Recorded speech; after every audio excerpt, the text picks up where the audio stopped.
2026 के बजट में पब्लिक को मिलेगी कितनी राहत? जानिए क्या हो सकता है सस्ता और क्या होगा महंगा।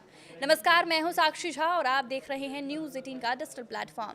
केंद्र सरकार आम बजट पेश करने की तैयारी कर रही है। वित्त मंत्री निर्मला सीतारमण 1 फरवरी 2026 को 9वां आम बजट पेश करेंगी। पिछले साल के बजट में केंद्र सरकार ने उपभोग को बढ़ाने के लिए आयकर में बड़ी राहत दी थी। यही नहीं, जीएसटी की दरों में कई बड़े बदलाव किए थे। इससे देश की जनता को बहुत बड़ी सौगात मिली थी। पर 2026 में सरकार का फोकस राजकोषीय मजबूती, रक्षा, एमएसएमई और ग्रीन एनर्जी पर रहने वाला है। पर सबसे बड़ा सवाल है महंगाई का, क्योंकि इससे सीधे मिडिल क्लास का जुड़ाव है। कई जानकारों का मानना है कि साल 2026 में फूड इन्फ्लेशन बढ़ सकता है। ऐसे में दाल, तेल, दूध, राशन और हरी सब्जियों के भाव बढ़ सकते हैं।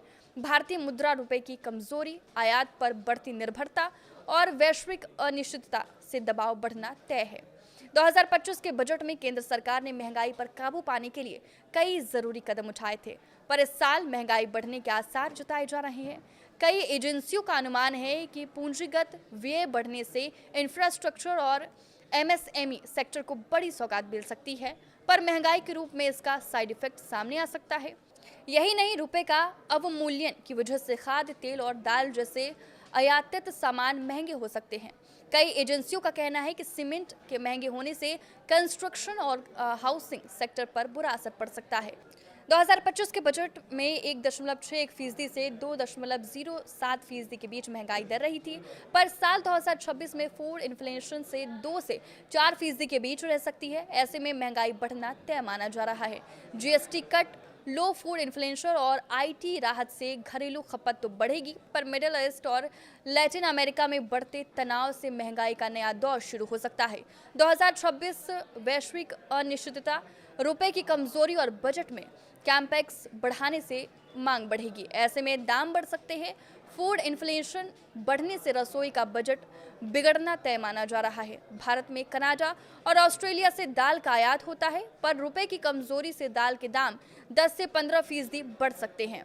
इसके दाम 2025 में कम थे, लेकिन डिमांड बढ़ने से अब प्राइस हाइक के आसार दिख रहे हैं। एडिबल ऑयल का आयात इंडोनेशिया और मलेशिया से होता है। पिछले साल 132% ऑयल के दाम बढ़े थे। इस साल भी यही ट्रेंड रह सकता है। दूध और डेयरी प्रोजेक्ट भी 5 से 8% तक महंगे हो सकते हैं।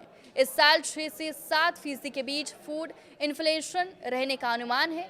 डेयरी के बढ़ते दाम भी इसमें बड़ा रोल निभाएंगे।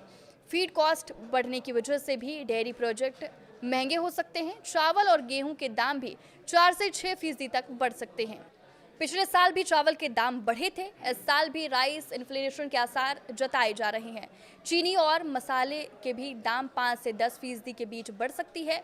चीनी पर सरकार भले ही जीएसटी रेट घटा दे, पर ओवरऑल महंगाई बढ़नी तय मानी जा रही है। यही नहीं, आटा, नमक, चाय और कॉफी के दाम भी 3 से 5% के बीच रह सकते हैं। रुपए की कमजोरी का असर इम्पोर्टेड सामान पर पड़ना तय माना जा रहा है। आपके इस वीडियो पर क्या राय है, हमें कमेंट करके जरूर बताएं। नमस्कार।